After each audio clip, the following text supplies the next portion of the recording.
Welcome on into the Wolverine recruiting show. I'm Clayton Sayfie with EJ Holland. We're from the Wolverine.com. You can use the promo code BLUE60 over there for 60 days of our premium content absolutely free. Go and do that. Please like this video, hit the thumbs up underneath the video there, and subscribe to our channel. That helps us out a ton. We are brought to you by Lewis Jewelers. As always, EJ, let's break down some of the top Michigan football recruiting storylines of the week, starting with satellite camps. Satellite camps are back. We talked about the first week last week, recapping our experience out at some of those with the Michigan staff. Tons of recruits out there. The Wolverines were on the road once again this week, starting on Monday at Wayne State in Detroit. Michigan continuing to prioritize in-state recruiting. Sean Nua, the defensive line coach, and running backs coach Mike Hart were both in attendance there. Wasn't a ton of top-end talent, but they were kind of showing their face, shaking hands, getting to know people, seeing high school coaches, talking to other college coaches, just kind of having that presence in their own backyard, which I think was important. There were staffs from, a bunch of different schools, including Michigan State, all the regional schools in the MAC from around here. Including Central Michigan, all those types of schools were there. So Michigan, good to have a presence there, but, wasn't a ton of action. And then Wednesday was, kind of the bigger one. Jim Harbaugh comes down, Mike McDonald, a few more assistant coaches. They come down to Chicago in the Naperville area at North Central College. EJ, you were there for that one. They got to see, Tyler Morris, Michigan wide receiver commit. What were your takeaways from that camp? Yeah, it was a big effort from the staff to come into Chicago. They've had some recent success here, obviously landing guys like JJ McCarthy and AJ Henning, Tyler Morris this cycle. So as you see in the photo, there were a few staff members there. It was Harbaugh, Sharon Moore, defensive coordinator Mike McDonald, linebackers coach George Helo, quarterbacks coach Matt Weiss. So Michigan was definitely well represented. Harbaugh was obviously a Chicago Bears quarterback. He still, has some Chicago in him at heart. And I think a lot of the high school coaches here really respect him and like him. He still has a lot of connections in Chicagoland. So it was good for him to make the stop. I think some of the, more key takeaways was he got some face time with his wide receiver commit, Tyler Morris, and both of Tyler's parents were in attendance, as well as his little brother Quinn, who's actually a wide receiver in the 2025 class. And Tyler's fully solid. He's ready to get on campus for his official visit on June 18th. But it was, again, more important for Harbaugh to get FaceTime with him and his family for the first time in basically an entire year. Sharon Moore is the area recruiter in Chicago. So he had a chance to spend some time with underclassmen targets like 2023 wide receiver Malik Elzy, who holds a Michigan offer and has been blowing up recently. The rest of the staff kind of spent some time evaluating some other intriguing underclassmen. So, it was a good camp. They were there for basically almost 4 hours. So it was a long one. And another key thing is Jim McCarthy, father of JJ McCarthy, actually made his way out there. Even though JJ's still in Ann Arbor, he actually wanted a chance to meet Matt Weiss since he didn't get a chance to do that, after Matt Weiss was hired because of the dead period and everything. So it was his first time getting to really interact with him in person. And I know that Jim McCarthy was really impressed with him as well. And then JJ joined kind of a FaceTime group call. The whole staff kind of passed around the phone, and JJ talked with Tyler Morris. So it was really cool to get to see kind of JJ's influence there. And even at the end of the camp, there were like all these kids talking to like JJ's dad, asking about JJ. So it was just kind of cool to see. So it was a good vibe. It was a good camp. And then one last thing to mention, Monday, while you were at the Wayne State camp, Ron Bellamy and Steve Klinkskill actually made their way to Miami and sent out a few offers there. So they're kind of getting around the country. They'll be at a few other camps coming up soon. They have an LA camp. Nashville. They're going back to Georgia, so they're still trying to get the rounds in between official visits. They've been on the road so much, I kind of forgot about that Miami camp. But yeah, I mean, a couple of those guys going down there, just showing their face, looking at some prospects, evaluating guys. And the evaluation's huge after, really the only evaluation they were able to get over the last 15 months, before June 1 was on tape. And obviously, film doesn't lie or whatever, but, it lies a little bit more than, your actual own two eyes at some of these camps. Obviously, it's going to be huge to get out on the road as well in the fall and actually see these guys in pads. But yeah, so it's interesting to see the Michigan staff out there, new look Michigan staff out at some of these satellite camps. They got a couple more coming up here over the next week or so, and man, it's tough. I think just talking to some of these guys. They got official visitors coming in. They got unofficial visitors coming in. They're also hitting the road at camps, coming back, seeing recruits. So they are full go here in the month of June. Let's talk about some of those visitors, EJ, from last week. We did a preview, of who was coming on campus a week ago. Obviously, some more big visitors heading into campus this weekend. But how did you think everything went with the first official visit weekend for the Wolverines here in this June period? I think if you're a Michigan fan, you're a little disappointed just because there were no commits coming out of the weekend. You had guys that Michigan was feeling good about, according to sources and, future cast picks and all of that. You had Micah Pollard, 3-star linebacker from Florida. Hayden Schwartz, a 3-star defensive tackle from Florida as well, both from the Jacksonville area, actually. Both of those guys were kind of on commit watch, and then it really didn't happen. So I think that, it is a little disappointing from that perspective. At the same time, there were still a lot of positive vibes coming out of the weekend. Michigan still feels like it's in the pole position for Micah Pollard, still feels like it's in the pole position for Hayden Schwartz coming out of the trip. Feels like it really, really surged with Cavante Henry, 3-star edge rusher from California. So I think, even though the commitments didn't happen and it's been kind of dry with commits, I feel like it was still a positive weekend. And you have to remember, some guys aren't trying to shut it down so fast because this is the first opportunity they've had to visit schools. And it was the first weekend of the summer. So, some of those guys may want to take trips elsewhere before pulling the trigger. But again, I still feel like Michigan thinks they're in a good spot with a lot of guys that made their way to Ann Arbor. And I don't blame these kids one bit for even saying, hey, like, I kind of know that Michigan's in the lead or whatever, or maybe I'll end up committing here, but it's like, take a visit. I mean, these kids have been cooped up for, over a year. You can't blame these kids, right? Yeah, no, you certainly can't blame the kids for trying to go out and visit other schools, and Michigan, I think, is fine with that too. I mean, they obviously want kids to commit, but they understand that this is a really unique summer in the sense that these kids have been cooped up this entire time. They haven't met coaches face to face, and like I said, they still feel really good with those three in particular. I mean, Micah Pollard is a versatile linebacker that can come off the edge or play more of a traditional role. Hayden Schwartz, was listed as a defensive tackle, now listed as a defensive end, can kind of play all over the defensive line. And as far as going back to Pollard, he's actually the nephew of Michigan great Braylon Edwards, so there's a tie there. And I don't really think there's a close second to Michigan right now with Schwartz.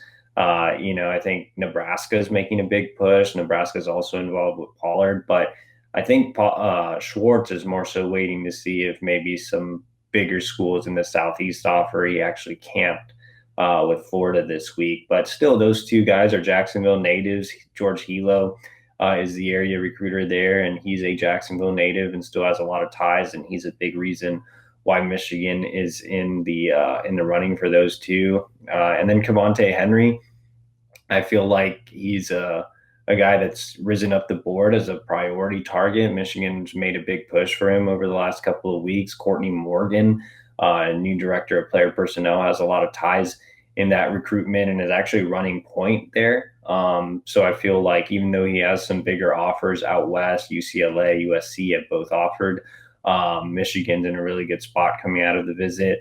The other official visitor was Jaron Kanak, who's kind of blown up here recently. He's a big, intriguing linebacker that posted a really impressive 100-meter time.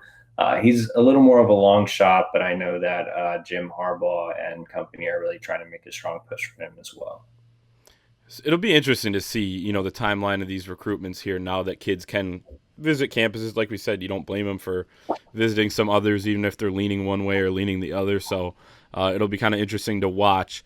Last topic we have here for this week is Elite 11. You were out in LA over the weekend at the Los Angeles Regional for Elite 11. This guy pictured here for the YouTube viewers, Nate Johnson, 3-star Michigan target in 2022, showed out, earned an invite to the Elite 11 finals, and then also Deonte Moore, 2023 Detroit quarterback, Rivals 100 kid in that class. Also, obviously, impressed as he does in just about every venue that we see him in. EJ, you've already seen him 36, 37 times. But I guess let's start with Deonte Moore because we talked about Nate Johnson in our video a couple days ago, earlier on in the week. Start with Deonte Moore. What flashed for him here in this venue? Because he's just, again, so impressive every time we see him. Yeah, Deonte was, as good as he can be. It was a little funny. Like you said, I've seen Deonte so much. I was actually at the first game, high school game Deonte ever started. Was the first, one of the first games I covered on the Michigan beat. But I know Deonte so well, and he's just so calm. He's cool. He never really takes anything too serious. When I got to the camp, he was just so tight. He was just like walking alone by himself. And it was just like so, non-Deonte Moore, like not the Deonte that I know. I went over to him and I was like, dude, just lighten up. You're doing good. And he did like a little soccer trick with a football. He's actually a really good soccer player. And then he came out for the second half of the camp. And he just completely dominated. He went out. Are you taking credit for some of that? I'm going to take credit. Yeah. Me and Devin Gardner kind of told him the same thing. Like, hey, calm down. Former Michigan quarterback Devin Gardner is actually an Elite 11 coach. Just kind of told him like, hey, calm down. You're, be yourself. You're going to do great out there. And so Deonte came out and just, was himself. So started making jokes, started doing his thing. And he had a dominant second half of the camp. Deonte brings everything to the table. He's poised, he's accurate, has a great arm, he's mobile, and he made all the throws. He did everything that the Elite 11 staff asked of him. The other things that were impressive with Deonte were just his intangibles. He flew out to LA to compete in this regional after kind of bulking at the one in the Midwest. And he went out there specifically to compete against Malachi Nelson, who's another top 2023 quarterback nationally. And that was kind of why Deonte was a little tight in the first half of the camp, is because I think he just put an immense amount of pressure on himself to compete against Malachi Nelson and show that he's the better quarterback in the 2023 class. But again, once Deonte loosened up, he was awesome. And the fact that he went out there and did that to specifically compete against Malachi Nelson should tell you all you need to know about his competitiveness and what he brings to the table from a leadership standpoint. And he was first in every drill. He led every drill. He was the first guy in his group. And that group also included Malachi Nelson and Nate Johnson and Texas commit Malik Murphy. And Deonte was the one who was out of place coming from Detroit, competing against all these West Coast guys. And he was the one leading the drills. He was the one that was first in line. He was the one asking for more reps. He was the one asking for more coaching. So I don't think that Deonte could have impressed any more than he did over the weekend. And he's obviously, one of the top overall prospects in the 2023 class nationally, and the number one quarterback on the board and number one overall recruit on the board for Michigan next cycle. Yeah, definitely. It almost surprised me he was a little bit tight in the beginning, but at the same time, it's understandable. But we saw him; he wasn't tight at all last week at the Ferris State Showcase when Jim Harbaugh and Josh Gaddis were very, very involved in some of those drills, even though they weren't actually leading the camp. But setting him up, saying throw to Tayshawn Trent, Michigan wide receiver commit. On this one, he was dropping some dimes in there. So obviously, he has the talent. Like you said, he has the intangibles. Nate Johnson, the guy pictured here, very intriguing. This is an interesting one because he's a dual threat guy. And by dual threat, I mean, I guess before this last weekend, he was kind of known more for his running. He runs a 10,500 meter, which is unbelievable, especially for a guy at the quarterback position. Super fast. People had some question marks. He seems to be the top of the board guy for Michigan at the quarterback spot in 2022. And people were a little skeptical, including us, I think, about Nate Johnson, what Michigan's trying to do here. Then you went and saw him out in LA for the first time, but he completely impresses. As I mentioned earlier, earns the invite to the Elite 11 finals and kind of, shows that he's more than just a runner. I guess, what were your thoughts? Because I know coming in, you were a little bit skeptical about his arm, which is understandable, just like many people, and you kind of left pretty, feeling pretty good about his arm. Yeah, I think a lot of people were just down on Nate Johnson.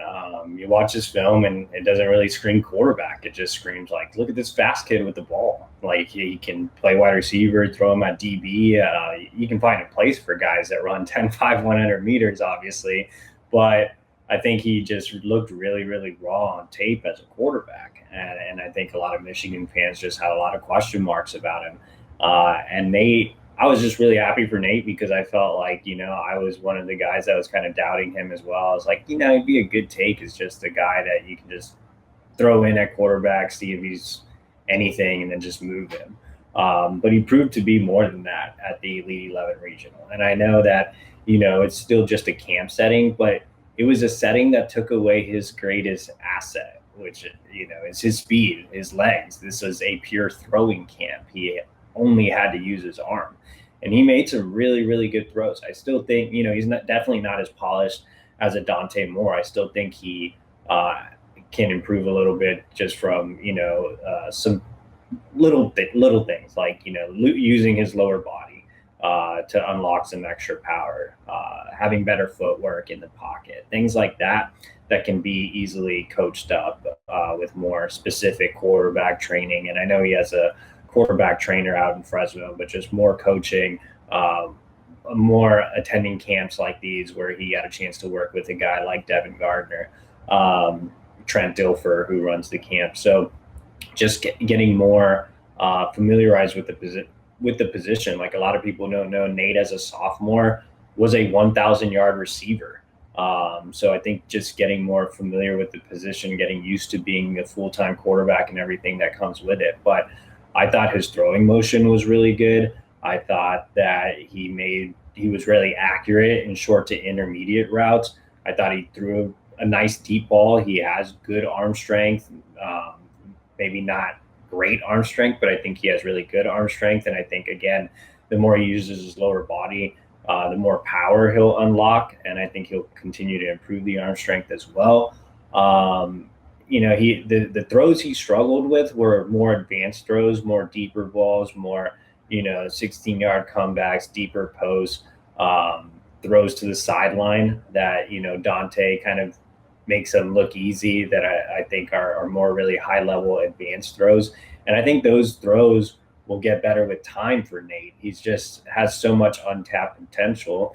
And then you add that 10-5, 100-meter speed, and I think he can be a guy that sticks at quarterback now. I mean, for him to go out to a camp that's only throwing base, where, you have to be a great passer to achieve at that camp, I feel like he really checked the boxes. On top of that, he's just a great athlete, which we talked about many times. He was the highest rated tester of all the quarterbacks at the camp, and obviously he earned the invitation to the Elite 11 finals. So I think Nate's really coming along and silencing some of the doubters. I'm really interested to see how he looks at the actual finals here in a few weeks back in LA. I like guys that are trying to, kind of prove people wrong. It reminds me, and he gets compared to Lamar Jackson, or not even necessarily compared to Lamar Jackson, but the Michigan staff is saying, hey, we coached Lamar Jackson. Matt Weiss had a hand in that. Obviously, Jim Harbaugh's, watched, been to games close up and things like that, and knows Lamar Jackson. And Lamar Jackson has that chip on his shoulder where he won the MVP, and he was, I think he has shirts that say, like, not bad for a running back, because a lot of people kind of just call him a running back, but he can obviously throw as well. He wouldn't be a starting quarterback in the NFL if he couldn't. Does Nate Johnson have that, type of chip on his shoulder where he is trying to prove people wrong, or is he just kind of, going about his business? Yeah, I think he definitely has the chip on his shoulder, especially because he was such a dynamite receiver. Like I said, he posted 1,000-yard season, out in Clovis, which, has a decent little league in Fresno. So, it's not like he's, it's not like he was just any random athlete. Like he was a big time receiver. So I think a lot of people still have that stigma with him, like, oh, look at how great he was at wide receiver. So he really does want to prove that he's a quarterback. He does carry that mentality, and I think he does have a chip on his shoulder. And I think he was just really, really excited to show people what he could do. And he, performed on a really big stage. Like I said, there were a lot of talented quarterbacks there, from Deonte to Malachi Nelson to, again, Texas commit Malik Murphy, and Nate Johnson was one of the more impressive quarterbacks there. And I think what's so exciting about him is just that he hasn't been a full-time quarterback. Dante's been coached up to be a quarterback since, who knows how long. He picked up a Michigan offer in middle school. Same with Malik Murphy. I remember watching Malik Murphy as an 8th grader and him already having a ton of offers. I mean, Nate's been playing quarterback full-time a year. So that untapped potential as a passer and that 10.5 100-meter speed, I think, is a scary combination. You can win with guys like that. I'll say that.